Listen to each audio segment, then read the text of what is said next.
An algorithm is a hardware-independent specification of a computation. By hardware-independent, I mean that it doesn't specify what the computer should be made of, only the effect that it should have on information that's provided to it as input. So that if you had access to any technology that allowed you to build a computer, a universal computer, you could translate the algorithm into a program for that computer which would perform the information processing that the algorithm specifies. An algorithm is a way of performing a computational task, like sorting a list or factorizing a number. In general, to specify a computational task, you specify properties that the output information should have as a function of the input information. So, a computational task is a problem to which an algorithm is the solution.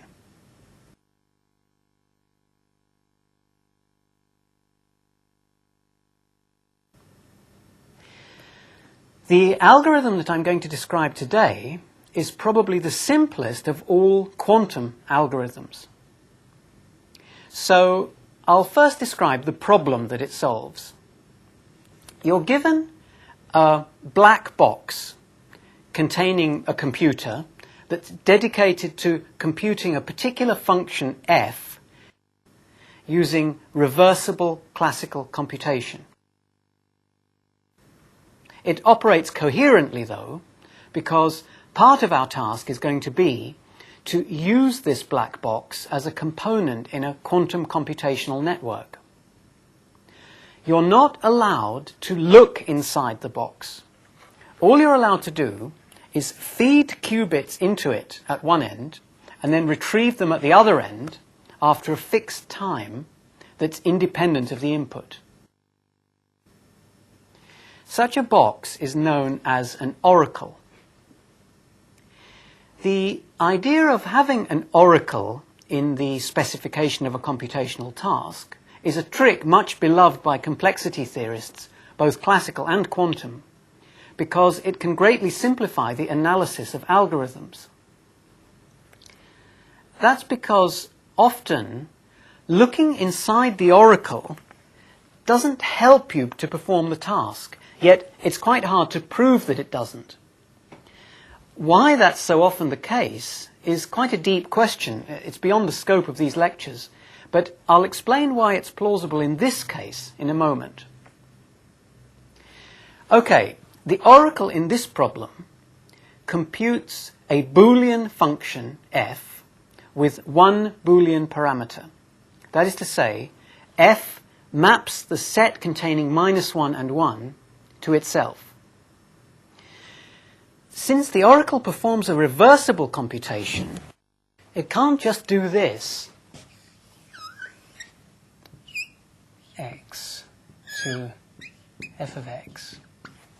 That wouldn't be reversible. The oracle must have an auxiliary input and output. And when it computes f, what it must really be doing is something like this.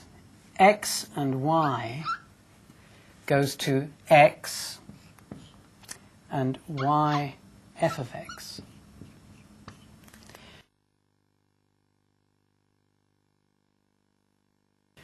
That's a reversible computation.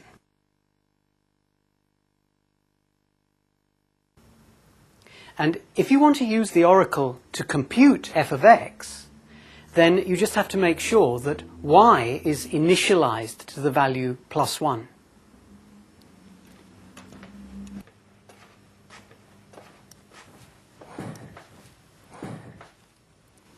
Now, there are only 4 functions that map a single bit to a single bit. The identity, the NOT operation, or delivering a constant output -1 or 1. Internally, the oracle may be computing something arbitrarily complex, or rather one of two arbitrarily complex things, depending on the input. For instance, it might be doing the traveling salesman problem or some other hard problem for one of two graphs, depending on the input, and then reporting some Boolean property of the answer, such as whether the shortest path has an even or odd number of steps. But however complex the oracle is internally, it will be computing one of these four functions. That's why it's plausible that looking inside the oracle won't in general help. The oracle might contain a complicated network with a large number of qubits doing things in parallel. So it might still be a lot faster to run it twice than to work out what it does once. Anyway, a simple computational task, given the oracle, would be find out what f is. Well, the only way to do that without looking inside is to run the oracle once for each possible input. The resulting four pairs of outputs tabulate f.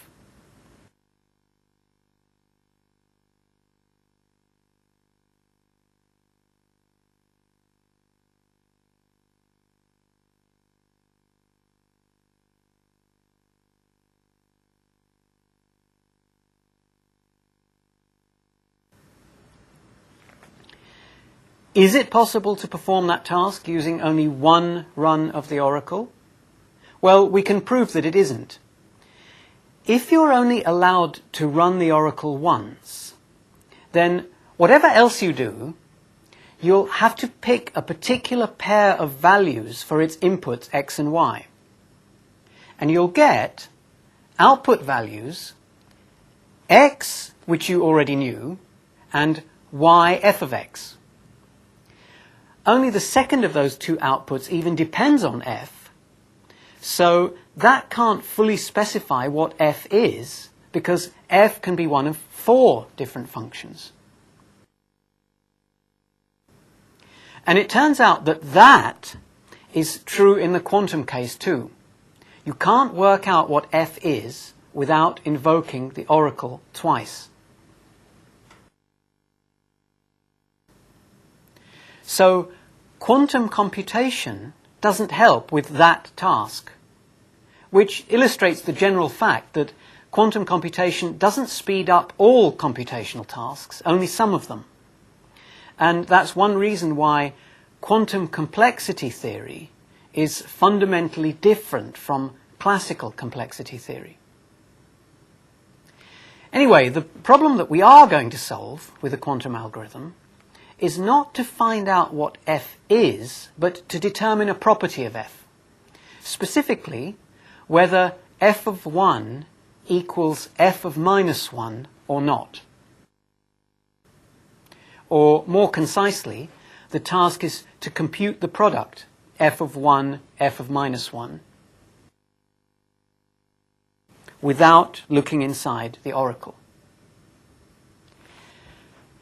Knowing the quantity f of 1, f of minus 1 certainly doesn't tell you everything about f. It just tells you one bit of information about it, which is half the information in the table of f. So the proof I gave that the previous task requires two calls of the oracle doesn't hold for this task. So, is there any way of computing the single Boolean value f of 1, f of minus 1, using only one invocation of the oracle? For the case of classical computation, it's again easy to prove that there is no way, even though it's only one bit of information this time. Because, again, there are only four possible ways of invoking the oracle in a classical computation, and in all four, the first output is again independent of f, and the second depends on only one of the two values, f of 1 or f of minus 1, never both. So f of 1, f of minus 1 can never be deduced from it.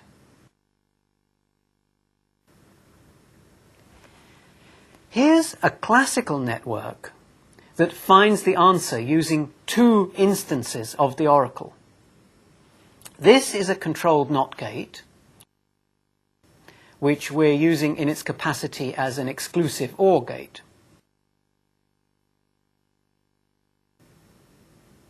Alternatively, we could find the answer by invoking one instance of the oracle twice, doubling the running time, like this. The input bits both start at 1. They pass through the oracle, making them +1 and f of +1. Then they each go round a loop. The first one passes through a NOT gate that flips it to -1. And the second goes in again as the auxiliary bit. So the final output is f of 1, f of -1. Strictly speaking, this network runs forever. So I'll leave it as an exercise to modify it so that it delivers an output after exactly 2 oracle invocations.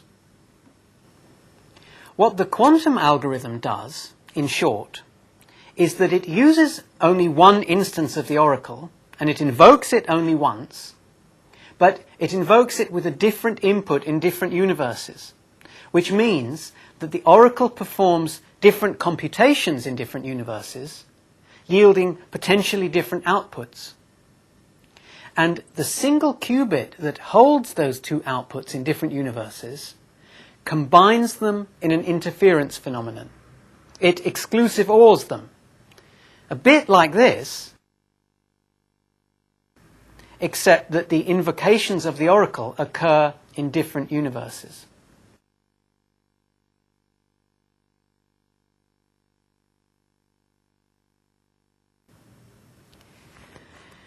To describe the quantum algorithm that does that, as with most quantum algorithms, it's simplest to work in the Schrödinger picture, where, as you'll recall, the observables are constant matrices and the state changes with time. In this problem, we can make the further simplification of considering only pure states. Remember that a quantum system is said to be in a pure state when its density matrix takes the form ket psi, bra psi for some ket psi. Psi is then said to be the state vector of the system. And we often refer to the state vector as just the state of such a system. The effect of a quantum gate operating between times t and t+1 on an arbitrary pure state is psi of t+1 equals u psi of t, where U is a constant unitary matrix characteristic of the gate.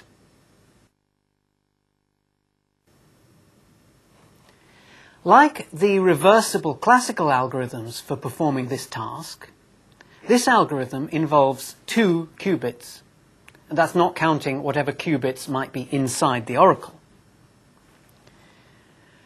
Combining 2 quantum systems in the Schrödinger picture is much the same as doing it in the Heisenberg picture. Any tensor product of observables, one from each system, is an observable of the combined system. And if both systems are in pure states, say ket psi and ket phi, then the combined system is in a pure state too, and its state vector is the tensor product of psi and phi. We write the tensor product of kets without any explicit multiplication symbol like this. And that's a ket of the combined system. Consider a system of 2 qubits then, in an eigenstate of both their z observables, z1 and z2. The four such eigenstates, ket A, ket B, where A and B range over the eigenvalues plus and minus 1, form an orthonormal basis in the four-dimensional vector space of all pure states of the combined system. The space of all pure states that a system could be in is technically a Hilbert space. Basically, that's just a vector space with a norm. And we usually refer to it as the Hilbert space of the given system. Strictly speaking, pure states are always unit vectors. That follows from the definition of a pure state that I've given, because the trace of the density matrix has to be 1.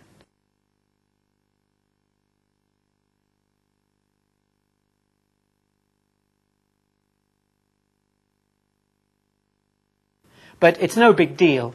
Some people like to work with unnormalized vectors, and they insert a normalization factor in this formula.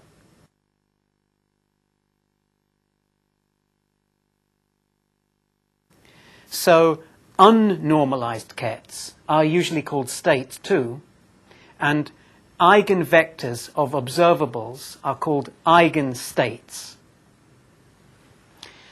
The normalized pure states lie on a unit sphere in the Hilbert space. And all the non-zero states along any straight line through the origin represent the same physical state.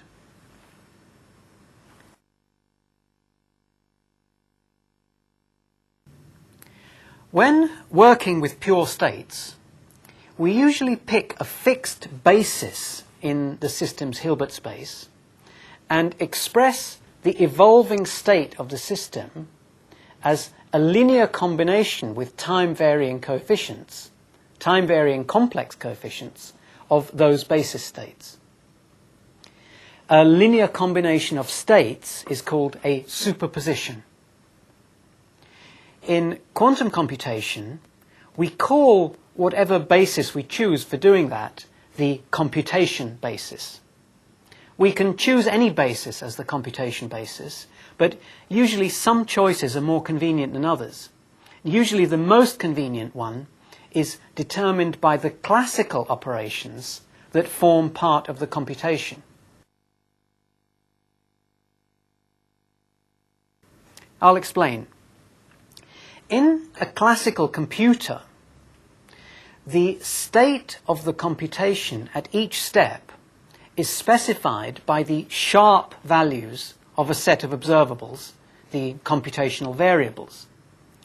So when a quantum computer simulates a classical computer, there's a set of observables which are sharp at the beginning and end of every step. And that sharpness is maintained because, as I mentioned last time, the elementary classical operations in a quantum computer have the property that a particular set of observables evolve autonomously. We usually use a notation in which these are the Z observables of the qubits. So that means that during periods when our quantum computer is executing only classical operations, the Z observables of the qubits are distinguished by being the observables on which those gates perform classical operations. Note that in general, the Z observables will not be sharp during those classical operations because they need not have been sharp when the classical part of the computation began. Some earlier quantum operations will in general have made them unsharp. Nevertheless, the Z observables form an autonomous evolving system under classical operations. And that's why the basis of eigenstates of those Z observables is often the most convenient one to use as the computation basis. I'll explain. Classical reversible computations, starting in a computation basis state, proceed from computation basis state to computation basis state. For this and other reasons, the dynamics of simple quantum gates are particularly easy to represent in the Schrödinger picture. It's enough to specify the behavior of each member of a set of basis states, such as the computation basis. For instance, the NOT gate is a single qubit gate. A single qubit has a two-dimensional Hilbert space. So we can completely specify the behavior of the NOT gate by giving its effect on just two states, like this. Ket A goes to ket minus A, where A is plus or minus 1, and these are eigenstates of the qubits Z observable. This statement means that if the state at time 0 is the eigenvalue A eigenstate of Z, then the state at time 1, after the gate has acted, is the eigenvalue minus A eigenstate.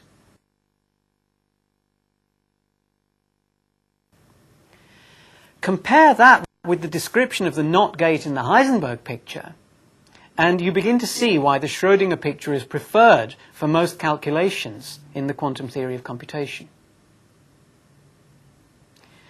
Another important single qubit gate that I haven't mentioned before, and which is used in the algorithm I'm going to describe, is the so-called Hadamard gate, named after the mathematician Jacques Hadamard for historical reasons.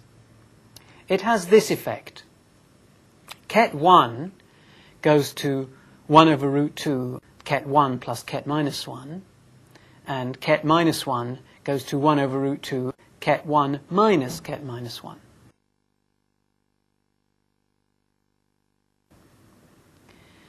The Hadamard operation is, like the NOT operation, a square root of the unit operation. It's its own inverse. But unlike NOT, it doesn't have a classical analog. By the way, the square root of 2 factor is just there to normalize the states.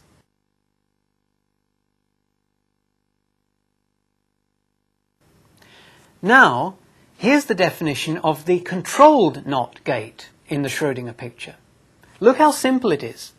It evolves a system of 2 qubits in the eigenstate x, y of the observables Z2 and Z1 into the state x, xy.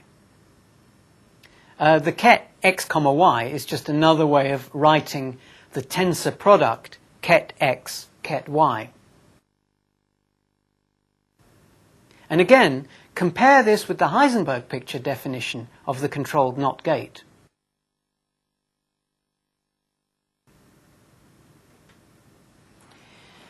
The operation of the oracle is as follows.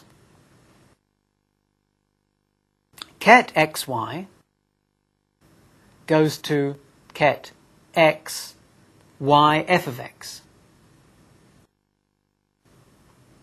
Now for the algorithm.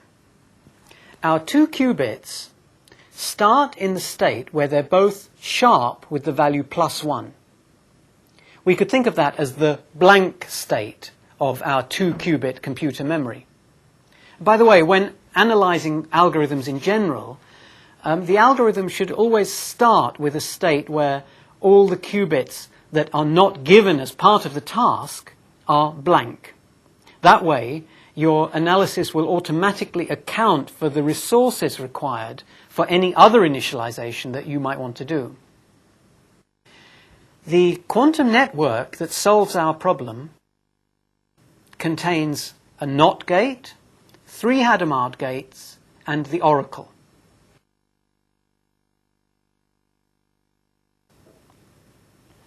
At time 0, the beginning of the computation, the state of each qubit is the eigenvalue plus 1 eigenstate of its Z observable. So the overall state at time 0 is the tensor product of those, which we can write 1, 1.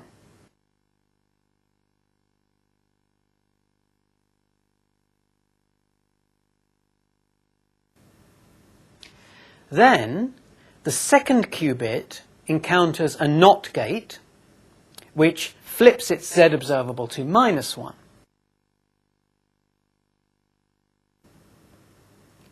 Next, both qubits pass through Hadamard gates, and we can just substitute from the definition of the Hadamard gate what the state will be at time 2. 1/2 ket 1 plus ket minus 1 times ket 1 minus ket minus 1.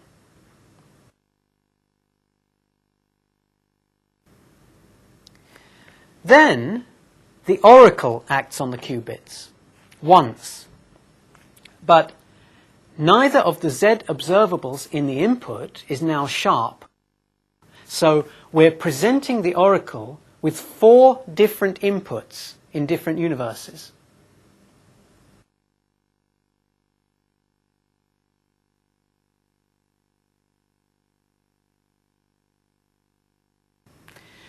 Next, well, the oracle will in general take a long time to run, but the running time is a constant independent of the input, and we're not interested in what it is for the moment. So let's just call the time when it's complete time 3.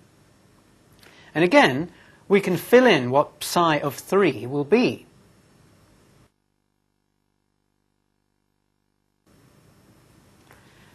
At this point, the computation isn't quite finished yet. We still have that final Hadamard gate to go.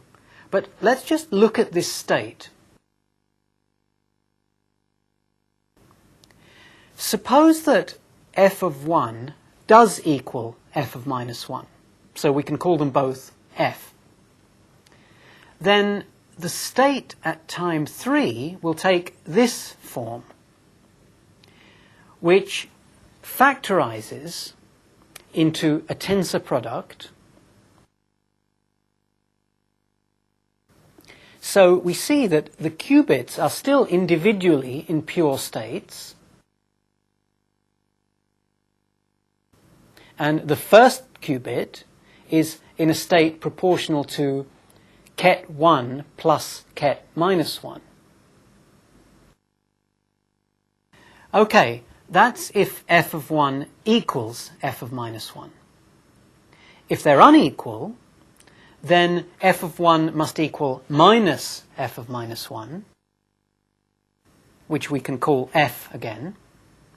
And again, the qubits are each in a pure state. This time, qubit 1 is in a state proportional to ket 1 minus ket minus 1. If we can distinguish those two states of qubit 1, we shall have determined whether f of 1 and f of minus 1 are the same or different.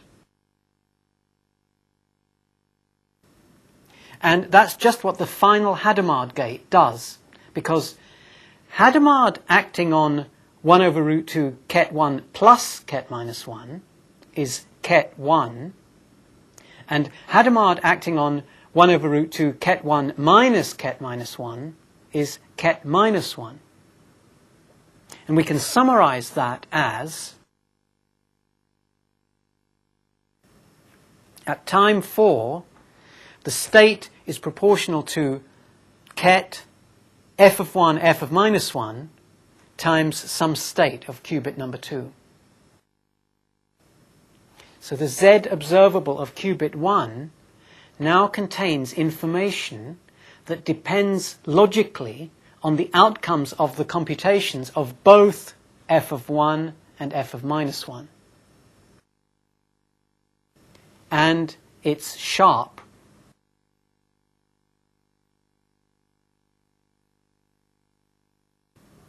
Although those computations were performed in different universes between times 2 and 3, the interference phenomenon effected by the Hadamard gate between times 3 and 4 combined those values and caused the answer to appear in qubit 1 in all the universes. Z1 is sharp at time 4.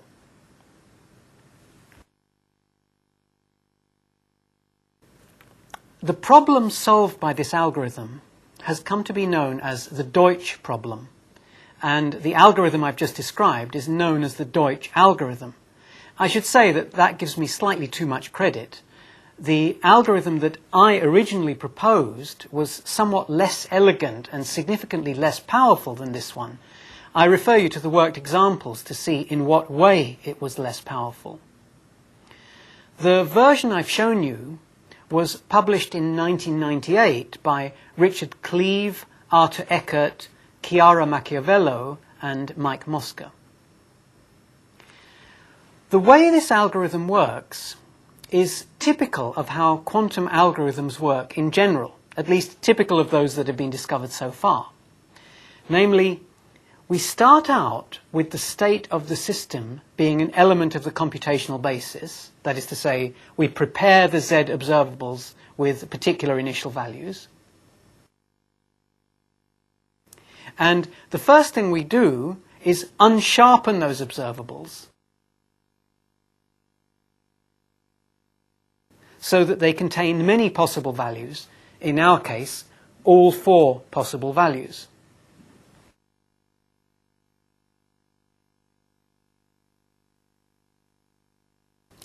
That unsharpening is a quantum operation.